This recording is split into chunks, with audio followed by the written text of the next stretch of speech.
Good morning, students. This is my lecture number 2 for chapter number 5, The Ailing Planet, The Green Movement's Role, written by Nani Palkhiwala. This chapter is for class 11th, subject English, and this is taken from your main course book, Hornbill. In lecture number 1 of this chapter, I taught you from page number 43 to 45 para 1. And today, in this lecture number 2 of the same chapter, I will teach you from page number 45 to 47, and this chapter will end in this lecture only. Children, in lecture number 1, I taught you how did this writer Nani Palkhiwala raise all the issues of the planet that is ailing and suffering from the severe ailment, and there is a need to take care of the planet if we want life to survive on this planet. Now, in this lecture number 2, I will start teaching you from page number 45 onwards. Children, in lecture number 1 of this chapter, I taught you the start of green movement, our obligations and responsibilities, the world's most dangerous animal, the first Brandt report raised the question, and the principal biological systems of Earth. Before I proceed further with my lecture number 2 explanation, I must explain these points that we covered in our lecture number 1. In lecture number 1, I taught you the writer raises an issue towards the deteriorating health of the earth. As human beings have been exploiting natural resources from decades, presently the condition has made the environment critical. In 1972, the Green Movement helped environmentalists to raise awareness about the harmful condition of the earth, and since then, there has been no looking back as the movement has been successfully educating people about the conservation of the environment. Earth is like a patient whose health is declining, and it's our duty to improve it. In 1987, the term sustainable development was used by the World Commission on Environment and Development. Then, a zoo in Lusaka, Zambia has a cage in which a sign reads, "The world's most dangerous animal," and inside there is a mirror. It gives us a message that human beings are the most dangerous animals. Then, Brandt Commission raised a question, are we to leave our successors a scorched planet of advancing deserts, impoverished landscapes, and ailing environment? Then, the writer taught us about the 4 biological systems that form the foundation of the global economic system. They are fisheries, grasslands, forests, and croplands. These 4 systems also provide food and raw materials for industries. Except for mining and synthetics, with these systems becoming unsustainable, fisheries will collapse, forests will slowly disappear, grasslands will turn into barren wastelands, and croplands will become worse. Then, in poor countries, forests are being cut down for fuel wood, which is used for cooking purposes. There are some areas where the cost of fuel wood is more than the cost of food. So, it is leading to deforestation at an alarming rate. All these were the points that I taught you in my lecture number 1, and now we will proceed further with the explanation from page number 45, para number 2. So, children, let's begin with the reading of passage number 2, in which the writer will tell us about forests precedes mankind and deserts follow. It has been well said that forests precede mankind, deserts follow. The world's ancient patrimony of tropical forests is now eroding at the rate of 40 to 50 million acres a year. and the growing use of dung for burning deprives the soil of an important natural fertilizer. The World Bank estimates that a five-fold increase in the rate of forest planting is needed to cope with the expected fuel wood demand in the year 2000. So children, you notice in the very first line there is a word precede. Precede means come before in order or position. Patrimony. In second line, the world's ancient patrimony. Patrimony means property inherited from father or ancestors. Then it is deprives. Deprives means prevent a person from using something. So what does the writer tell us in these lines? He says, forests and deserts come first in order in comparison to humans. The ancient inheritance of tropical forest is constantly wearing away at the rate of 40 to 50 million acres a year. Also, the burning of dung is preventing the soil to become natural fertilizer.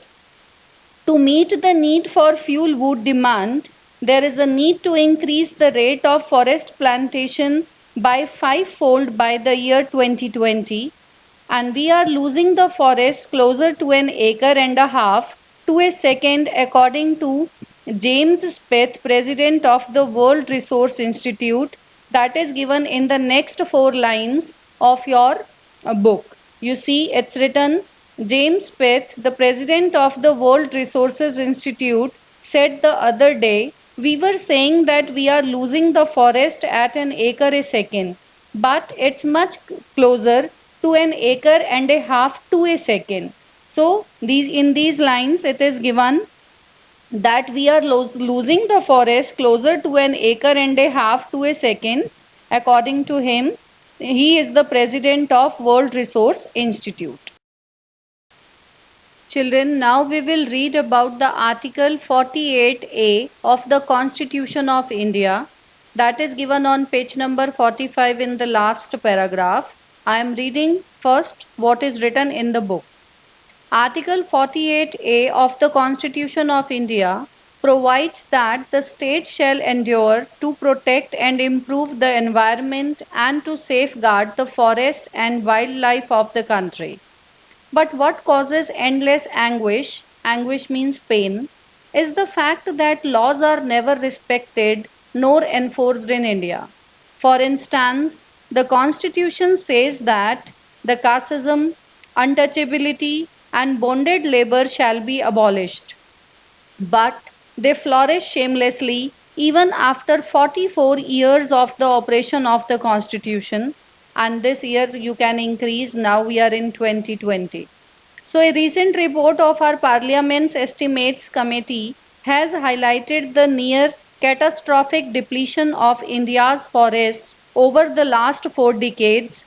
India, according to reliable data, is losing its forest at the rate of 3.7 million acres a year. Large areas officially designated as forest land are already virtually treeless. The actual loss of forest is estimated to be about 8 times the rate indicated by government statistics. So children, in this you see in second line there is the word endure.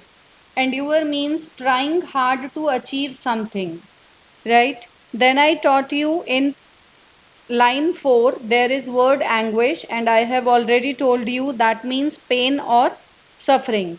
Then here it is casteism, that is line number 6. You see, it is casteism. Casteism means discrimination on the grounds of caste. Then you see in bold letters, it is written catastrophic depletion. Catastrophic depletion means a harmful reduction in a number of something. So, what is the explanation of this paragraph? I tell you. According to Article 48A of the Constitution of India, the state should try to protect and improve the environment and must protect the forest and wildlife of the country. But the painful fact is that laws are not followed in India. For example, we people believe that laws are meant to be broken instead of the fact laws are meant to be followed and respected. For example, casteism, untouchability, and bonded labor. These are all painful facts that these against all such social evils there are strict laws, but still these are practiced very frequently in our country. They are abolished but still are followed shamelessly by most of the people in the country. Then over the last 4 decades, India is losing forests at a harmful rate of 3.7 million acres a year as per the report of Parliament's Estimates Committee. The large area of forest land is now treeless and the actual loss is estimated to be 8 times the rate given by government statistics. So this is the reality that Nani Palkhiwala is raising all such issues in order to sensitize us that it is the alarming time that we people have to take care about the declining health of our planet where our life is possible, and if we want this life to be enjoyed by our future generations, then it should be our foremost duty to protect the environment, to keep it safe for our future generation. So let's proceed to page number 46, in which the writer is telling us about the rate of population growth that is alarming, and he is writing with the lines, a 3-year study using satellites and aerial photography conducted by the United States or United Nations warns that the environment has deteriorated so badly that it's critical in many of the 88 countries investigated. There can be no doubt that the growth of world population is one of the strongest factors distorting the future of human society. It took mankind more than a million years to reach the first billion. That was the world population around the year 1800, and by the year 1900, a second billion was added, and the 20th century has added another 3.7 billion. The present world population is estimated at 5.7 billion, and every 4 days the world population increases by 1 million. So, if you see the statistics, you can also calculate that how much alarming it is that the population is increasing, and increase of population is the strongest factor for the declining health of our earth. Distorting means deform. So in these lines, the writer teaches us, according to the 3-year study conducted by the United Nations using satellites and aerial photography, our environment has got so bad that in 88 countries, it has reached the critical stage. Growth of world population at such a fast rate is one of the strongest reasons behind the distortion of the future of mankind. When it took more than a million years to reach the first billion population, and in next 100 years the population number increased by the next billion numbers. And in the 20th century the population reached 3.7 billion and the present number is 5.7 billion. Presently, the case is of the population increasing by 1 million every 4 days. Now, the writer will tell us the side effects of population growth. I am reading from page number 46, para number 3. Fertility falls as income rise, education spreads, and health improves. Thus, development is the best contraceptive. But development itself may not be possible if the present increase in the numbers continues. The richer get richer and the poor beget children, which condemns them to remain poor. More children does not mean more workers, merely more people without work. It's not suggested that human beings be treated like cattle and compulsorily sterilized. But there is no alternative to voluntary family planning without introducing an element of coercion. The choice is really between control of population and perpetuation of poverty. So children, you see in the para that begins with the rich get richer and the poor beget children. Here, beget means give life to. The poor keep on giving birth to many children, but they think that more children means more workers. But that is a myth. More children means more people without work. And due to this imbalance in population growth, the rich are getting richer and the poor are getting poor every day. So in these lines, the writer tells us development is the best possible solution for overpopulation. It can help in reduction in fertility and rise in income, to spread more education and improvement in health.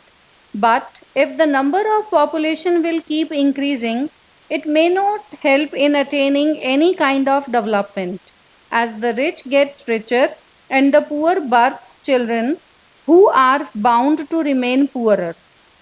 More population will lead to more unemployment. Humans should not be treated like cattle who are sterilized by force.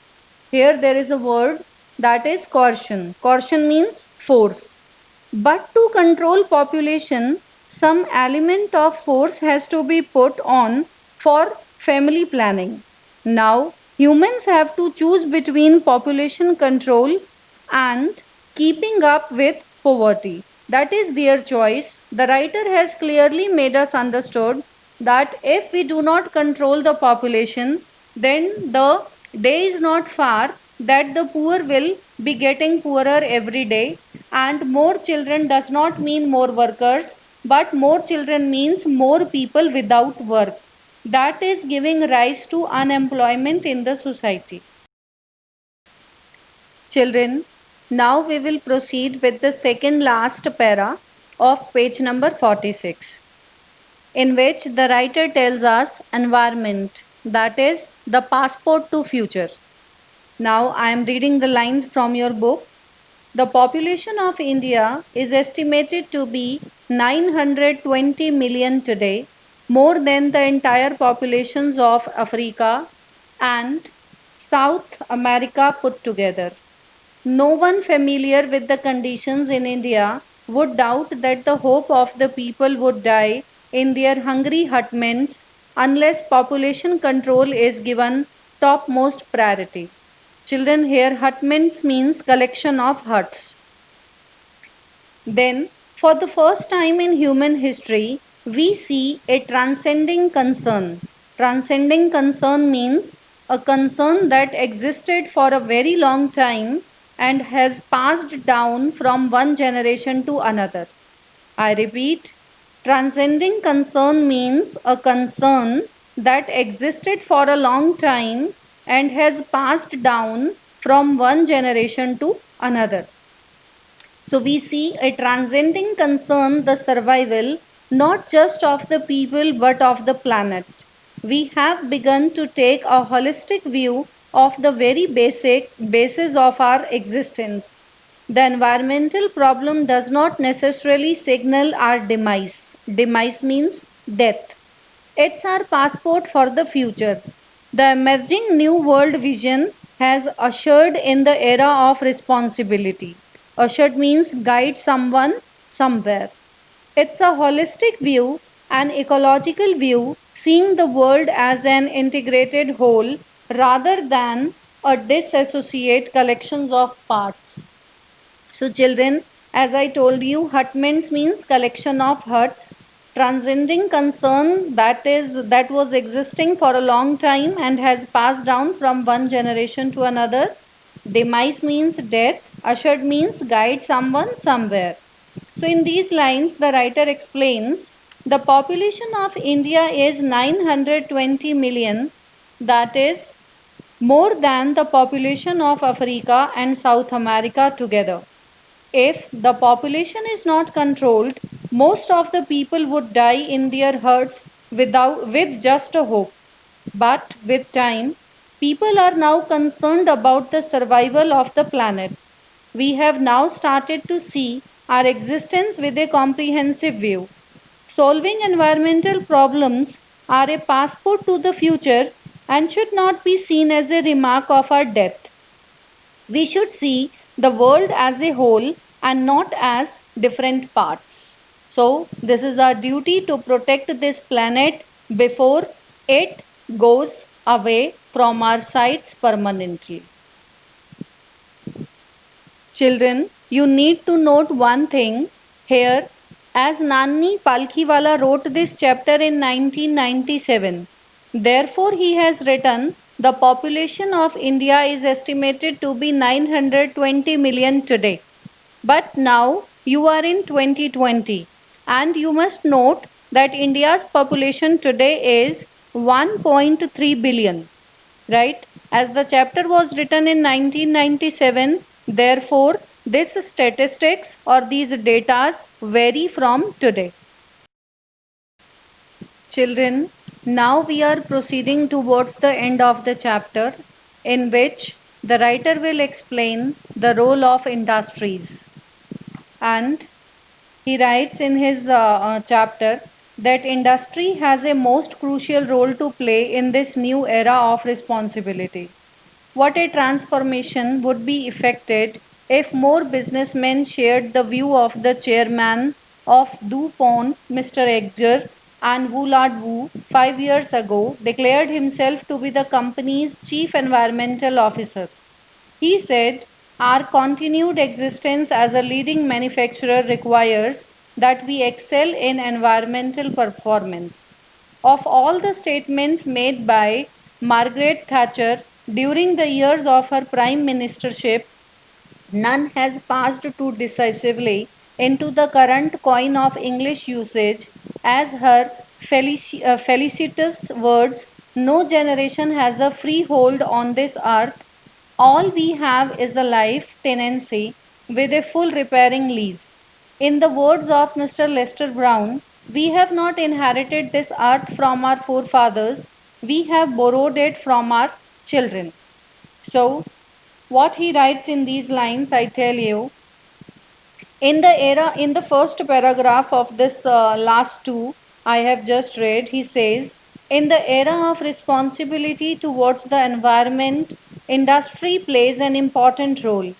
Chairman of DuPont, Mr. Woodlard, declared himself as Chief Environmental Officer, and such attitude in other businessmen can have a great effect on the transformation.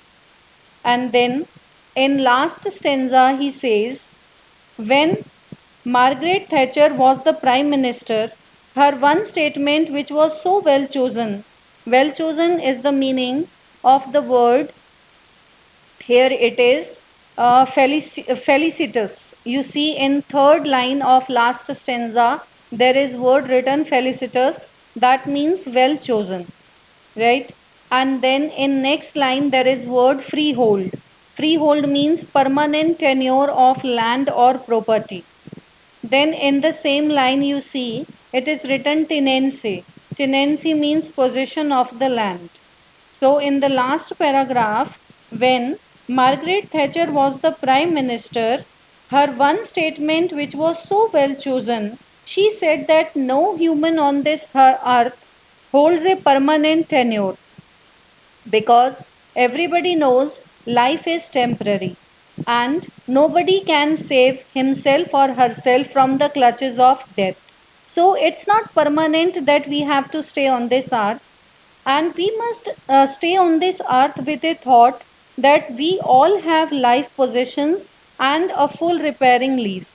Then, according to Mr. Lester Brown, we have borrowed the earth from our children. If we are treating the earth with this thought of Lester Brown, that we have not inherited, because the inherited property from our forefathers can be used in the wrong manner and we can overuse that. Because we have not earned that, therefore, we can use it carelessly. But we must use this earth and its resources as if it is not inherited from our forefathers, but it is borrowed from our children, and we have to give it back to our children for their survival possible. But we are scorching this planet up to the level that we are supposed to hand over the scorched planet for our to our children, where there will be no natural resources left for their survival, and they will be cursing us as their forefathers who have not left anything good for their survival possible on this beautiful planet. So a very good message has been left by Nani Palkhiwala in this chapter when he says that this land, when he has quoted the words of Lester Brown in order to teach us the complete sum up of the chapter, that this land must be enjoyed as if it is borrowed from our children, and then it is our foremost responsibility to hand over this beautiful planet, this earth with its resources, rich resources, I should say, to our future generations, so that they must be blessed with all the facilities that we are facilitating to make our life easy and comfortable. In the same manner, we must expect our children to enjoy their life in an easy and comfortable manner. They must also utilize all the resources beautifully. Therefore, it is important to treat it as if it is a borrowed land. It's not the inherited property from our forefathers. So, children, this was the complete explanation of the beautiful chapter, The Ailing Planet, written by Nani Palkhiwala. And on the basis of understanding the chapter, you will have to reread it from page number 45 to 47, and please summarize it in your Fair English notebook on the basis of the PPTs you have seen in this lecture. These PPTs will help you in summarizing the lecture or your chapter in your notebook in a better manner. I hope you will be doing it far more better than it is shown in the PPTs. I wish you all a very good luck. Then start doing your homework and send me on my email ID. Thank you. Have a nice day.